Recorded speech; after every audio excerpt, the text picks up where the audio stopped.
네, 경남 통영이 배출한 세계적인 음악의 거장 윤희상 선생 탄생 100주년을 맞았습니다. 윤희상 선생은 파리와 베를린에서 공부하며 20세기의 중요 작곡가 56인, 또 유럽에 현존하는 5대 작곡가 등으로 선정돼 세계적인 음악가로 명성을 날렸던 분입니다. 또 1990년에는 평양에서 열린 통일음악제 준비위원장으로 남북 합동 공연을 성사시키는 그런 공을 세우게 됐던 분이죠. 통영에서는 윤희상 선생을 기려 음악제를 열고 있습니다. 통영국제음악제 재단 이용민 예술기획본부장과 함께 윤희상 선생의 음악과 일대기 그리고 또 국제음악제의 의미 등을 알아보겠습니다. 자, 이 자리에 이용민 본부장 나와 있습니다. 자, 안녕하십니까? 예, 반갑습니다. 예, 나와주셔서 감사드리고요. 예, 고맙습니다. 예. 자, 먼저 우리 그 통영국제음악재단 소개를 좀 부탁을 드려야 되겠는데요. 이 음악제 재단과 음악제가 좀 분리가 되어 있는 상황 아닙니까? 예, 그렇습니다. 봄철에 이미 그 공연을 하셨고, 그리고 또 현재도 진행 중이고, 그리고 하반기에도 또 다른 그 관련된 공연들을 많이 준비하고 계신 걸로 알고 있습니다. 자, 이런 그 우리 통영국제음악제의 주요 공연, 그리고 또 우리 대중들의 반응들 같이 좀 섞어서 소개를 먼저 좀 해주시죠. 저희가 이제 2002년부터 시작된 통영국제음악제가 그동안 발전을 좀 거듭해서 그 사이에 저희가 이제 음악당도 만들고 올해는 이제 저희가 그 From Asia to the World라는 주제로 음악제를 지난 3월과 4월에 걸쳐서 이제 진행을 했었습니다. 저희가 23개 공식 공연을 했었는데 아무래도 이제 올해가 탄생 100주년이다 보니까 윤희상 선생님이 곡을 좀 비중 있게 다루어서 웬만하면은 선생님 곡이 각 프로그램에 이제 하나씩 이상은 들어갈 수 있도록 그렇게 프로그램을 짰었고요. 전체 저희가 티켓 오픈을 11,000여 장 이상을 했었는데 거의 한 10,000여 장 정도가 나가서 좌석 점유율이 한 87% 정도 되었습니다. 자, 이거 조금 전에 말씀을 언급을 잠시 하셨습니다만은 이런 거 저희 시청자들이 잠시 좀 혼란스러울 수가 있는데 국제음악제와 통영국제음악제와 또 통영국제음악재단이 이렇게 따로 있습니다. 네. 그리고 국제음악제는 2002년도에 처음 시작을 한 그렇습니다. 것으로 알려져 있는데요. 이 부분에서 좀 간단히 좀 그 연원에 대해서 간략하게 좀 설명을 해주시죠. 저희가 이제 뿌리를 찾아보면 99년도에 윤희상 음악의 밤이라는 이제 하루 행사를 했었습니다. 네네. 그게 이제 기화가 돼서 윤희상 선생님을 기념하는 행사를 했으면 좋겠다 해가지고 2000년도에 네. 3일짜리 이제 행사를 했었죠. 2월 달에. 그게 이제 통영 현대음악제였습니다. 그래서 이제 어떻게 보면 매우 특화된 그 따끈따끈한 지금 현재 생산되고 있는 음악을 제공하는 그런 음악제로 시작했는데 한 2년 하다 보니까 이제 저희가 자신감도 생기고 그래서 통영국제음악제로 바꾸어가지고 네, 좀 더 행사를 키웠네요. 예, 2002년부터 네. 했고 또 이게 이제 행정이 직접 주도하는 것보다는 재단을 만들어서 좀 독립적으로 해야 좀 지속 가능하게 발전하지 않겠냐 그런 취지로 그 당시 이제 그 여러 가지 예술 후원에 상당히 이제 등망이 높으시던 금호 아시나 그룹에 이미 작곡하셨습니다만은 박성용 회장님을 모시고 네네. 재단을 꾸렸죠. 꾸려서 이제 지금까지 이렇게 발전해왔다고 볼 수 있겠습니다. 네. 알겠습니다. 지난 16년 세월 동안 통영국제음악제 상당한 그 성장을 해왔는데 어떤 질적 성장 그리고 양적인 팽창 동시에 이렇게 해왔지 않습니까? 네. 국내외 예술계에서 통영국제음악제를 바라보는 그 시각 그리고 또 평가 있을 것 같은데요. 어떻게 되고 있습니까? 일단 통영국제음악제라는 게 이제 4가지 가치가 병렬되어 있다고 봅니다. 네. 그러니까 통영이라는 게 있고, 이제 인터내셔널한 이제 국제라는 것이 있을 것이고, 당연히 음악이 있고, 또 축제로서의 어떤 유의성 같은 게 이렇게 서로 밸런스를 잘 맞추어서 성장을 해야 되는데, 통영은 이제 아시다시피 제가 거기 머물고 있습니다만은 매우 풍광이 뛰어나고 매력적인 도시이기 때문에 저희가 크게 그렇게 코디네이트를 안 하더라도 오히려 저희에게 도움을 주는 공간인 것 같습니다. 그리고 얼마나 이제 국제라고 달아놓고는 동네 행사하는 곳이 많지 않습니까? 저희가 처음에 이제 신경을 쓴 것은 얼마나 그 이름값을 할 수 있는 정말 인터내셔널한 그런 글로벌 스탠다드를 가져가느냐 그게 이제 주안점을 줬고. 당연히 음악제이기 때문에 음악에 있어서의 어떤 그 양보는 없다.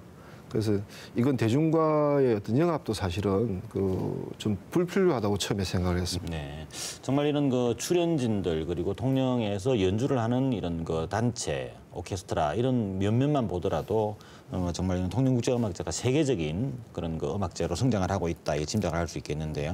자, 이거 통영국제음악제를 시작하게 된 모티브가 결국은 그 윤희상 선생 아니겠습니까? 그렇습니다. 예, 이분이 아까 말씀드렸습니다. 올해 탄생 100주년을 맞았습니다. 자. 윤희상 선생에 대한 소개를 좀 들어봐야 되겠는데요. 앞서 말씀드렸지만 그 유럽이나 미국, 국내에서보다도 오히려 먼저 이런 그 외국에서 주목을 많이 받았던 그런 그 음악가였던 분이지 않습니까? 자, 어떤 분이었는지 소개를 좀 간단히 해주시죠. 선생님은 이제 뭐 먼저 결론부터 말씀드리면 20세기 현존하는 5대 작곡가로 이제 평가를 받았던 분이고, 그 개인의 인생을 살펴보면 이제 80여 평생을 사셨는데. 딱 절반은 한국에서 사시고 절반은 이제 유럽을 중심으로 이제 외국에 나가서 사셨습니다. 그래서 그 다름슈타트 음악제 같은 데서 이제 출세곡을 내면서 세계적인 음악가로 이제 그 반열에 오르게 되었습니다만은 결국 이제 음악 세계 자체가 그 동서양의 어떤 그 경계를 허무는 어떤 요즘 뭐 표현하면 융합이라고 하는데 그걸 일찍이 몸소 실천을 하셨던 분이고, 그 당시 이제 2차 대전 이후에 그 서양 음악사로 보면 이제 그 교착 상태에 빠져 있었거든요. 네. 아방가르도 자체가 이제 그럴 때 새로운 어떤 이점을 제시를 했기 때문에 그런 이제 평가를 받는데, 불행하게도 이제 67년에 있었던 동베를린 간첩단 사건에 연루가 되면서 인생이 많이 꼬이기 시작되었죠. 그리고 그 이후에 이제 그 뭐 구명 운동으로 인해서 독일에 결국 이제 망명을 하게 되는데 한국을 돌아오실 수가 없어서. 고향을 그리워하면서 이제 결국 이제 독일 땅에서 영면을 하셨습니다. 그렇죠. 네, 윤희상 선생 정말 그 말씀을 들어보면 그 이런 그 예술과 또 음악과 그리고 또 인생 속에서 한편으로는 정치적인 격동 여러 가지 시련을 많이 겪었던 그런 그 정말 풍운하처럼 살다간 그런 분이라고 할 수가 있겠는데요. 이 윤희상 선생이 그래서 남겼던 음악들이 그렇게 깊이가 있는지 모르겠습니다만 사실 이런 거 클래식이라고 한다면은 대중들하고는 아주 친하기가 또 쉽지 않은 그런 분야 아니겠습니까? 그 중에서도 특히나 그 윤희상 선생의 음악이 수준이 높다. 뭐 다른 말로 한다면은 대중들은 더 어려워한다라는 이런 평가를 또 받고 있기도 합니다. 동시에 나오고 있는 얘기인데요. 자, 이 윤희상 선생의 음악을 좀 더 쉽게 이해하고 또 대중들에게 다가갈 수 있는 그런 방법이 있다면요. 일단 선생님 음악의 특징은 이제 아까 말씀드렸지만 그 동양 음악을 서양 음악에 접목을 잘 시키셨는데, 동양 음악과 서양 음악의 차이가 이거 좀 전문적일 수 있습니다만은 가장 쉽게 설명하자면 서양 음악은 수직적입니다. 네. 도, 미, 솔 이렇게 음을 쌓아서 만드는 형태고, 동양 음악이 수평적이죠. 예, 그래서 수평적이라는 건 음과 음 사이에 어떤 그 빈 공간이 있을 거 아닙니까? 그 사이를 아주 미분적인 그 음들로 채워내야 되고, 그게 이제 저희가 가야금 같은데 농연 같은데 보면 띵 하고 흘러내린다든지 뭐 이런 음들, 이런 미분적인 음을 어떻게 소화하느냐. 그래서 자칫 이렇게만 대비하면 서양 음악이 훨씬 우위에 있는 것처럼 보일 수 있습니다만은 이것들을 이제 동양 음악의 장점을 극대화시키면서 서양 악기들을 또 그런 어떤 툴로 잘 사용을 하신 게 이제 윤희상 선생님의 음악의 특징인데, 그래서 단순히 음악이다라고 보기보다는 어떤 음향적인 효과로서 그 접근을 하면 상당히 이제 선생님 음악을 들을 때 재미가 있습니다. 그래서 그런 현상들을 음악에 잘 녹여냈고, 지금은 좀 어려울 수 있지만 저희가 뭐 대중음악도 처음에 힙합 같은 게 나왔을 때 저희 세대는 얼마나 힘들었습니까? 네네. 지금 이제 많이 이제 편안해지셨으니까 또 이제 세월이 지나면 이제 또 고전으로서 자리 잡는 날이 있을 거라고 생각을 합니다. 알겠습니다. 어쨌든 이 윤희상 선생의 음악은 차라리 동양적인 관점과 정서로 이해를 하는 것이 받아들이는 것이 좀 더 쉽게 저희가 받아들이기 훨씬 수 쉬울 있다. 겁니다. 네. 네. 중요한 팁을 하나 주셨네요. 예. 네.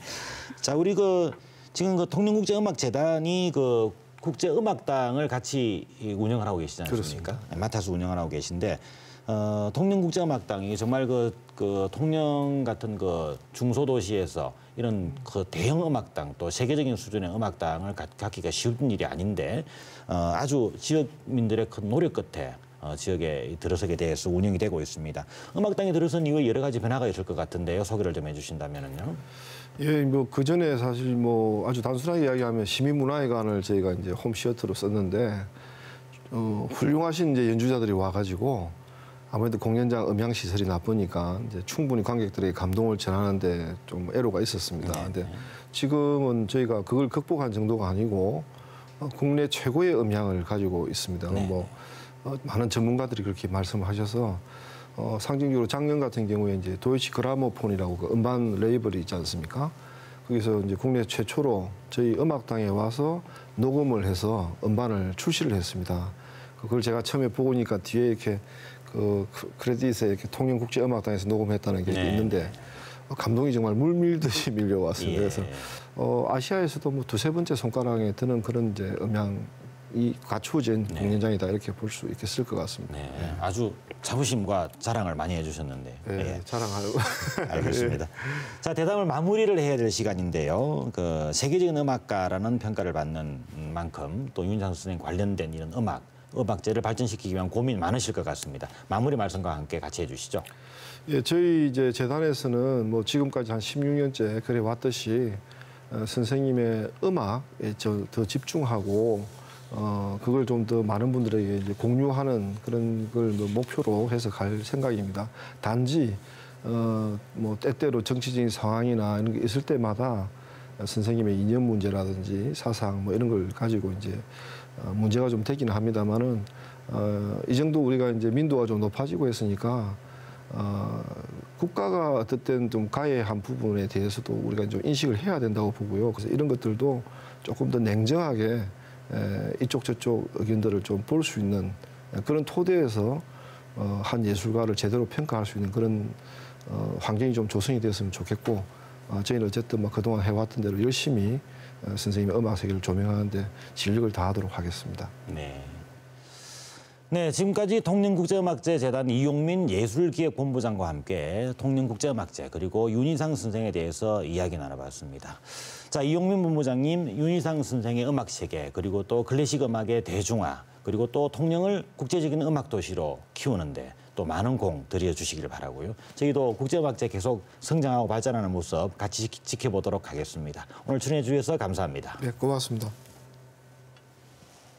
지난 1일 진해에서 30대 남성이 숨진 채 발견됐습니다. 경마장에서 일하던 14년차 경력의 마필 관리사였습니다. 마필 관리사가 스스로 목숨을 끊는 사건이 올해 벌써 3번째입니다. 이번 사건을 예사롭게 보고 넘기기 어려운 이유가 바로 여기에 있습니다. 경무에다가 말의 상태나 경주 성적에 따른 스트레스가 이분들에게 적지 않다고 합니다. 마필 관리사들은 전국에 847명, 부산 경남에도 270명이 넘습니다.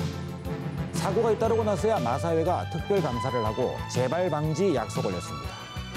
이번에는 꼭 제대로 된 대책을 내놓아서 억울한 마음을 품고 눈을 감는 사람이 더 이상은 나오지 않도록 해주기를 촉구합니다. 뉴스 인사이드 오늘 순서 여기까지입니다. 시청해 주셔서 감사합니다.